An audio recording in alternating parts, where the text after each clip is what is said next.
मित्रांनो, मी तुषार मित्रांनो, आदिवासी मराठी कॉर्नर या YouTube चॅनलवर पुन्हा एकदा स्वागत. महाराष्ट्रातील शेतकऱ्यांच्या कर्जमाफी संदर्भात सध्या एक महत्त्वाची माहिती समोर येत आहे.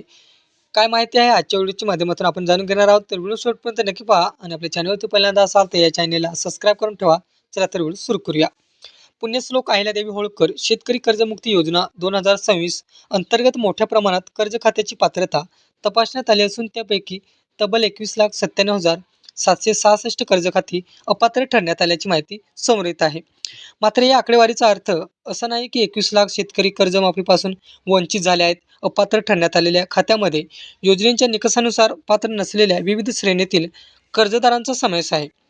आता यापैकी अपात्रतेची कारणे नेमकी कोणती? योजनेच्या निकषानुसार आजी माजी लोकप्रतिनिधी, काही शासकीय अधिकारी, कर्मचारी, महामंडळे किंवा स्थानिक स्वराज्य स्थापनामधील ठराविक निकषामध्ये येणारे कर्मचारी तसेच काही सरकारी स्थानकांशी संबंधित पदाधिकारी यांना कर्जमाफीच्या लाभातून वगळण्यात आले आहे.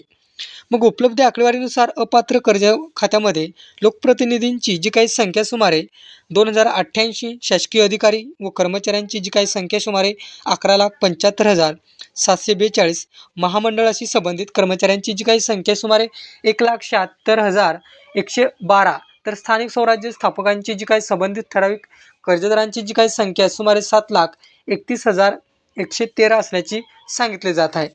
त्यामुळे 21.97 लाखाचा आकडा पाहून प्रत्येक शेतकऱ्याने घाबरण्याची गरज नाही. मग पात्र शेतकऱ्यांचं नेमकं काय? तर योजनेअंतर्गत पात्र कर्जदारांची जी काही प्रक्रिया टप्प्याटप्प्याने सुरू होत आहे. काही पात्र लाभार्थ्यांच्या याद्या प्रसिद्ध झाल्या असून KYC पूर्ण केलेल्या अनेक लाभार्थ्यांच्या खात्यामध्ये कर्जमाफीची जी काही रक्कम जमा होण्याची प्रक्रिया देखील सुरू आहे.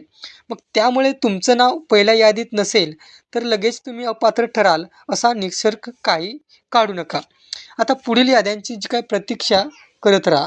जर तुम्ही योजनेच्या पात्रतेच्या निकषात बसत असाल तर तुमचं पीक कर्ज थकीत असेल आणि तरीही पुढील यादीत तुमचं नाव दिसत नसेल तर संबंधित सहाय्यक निबंधक कार्यालयात आवश्यक कागदपत्रांसह चौकशी किंवा अर्ज करण्याची प्रक्रिया करता येऊ शकते.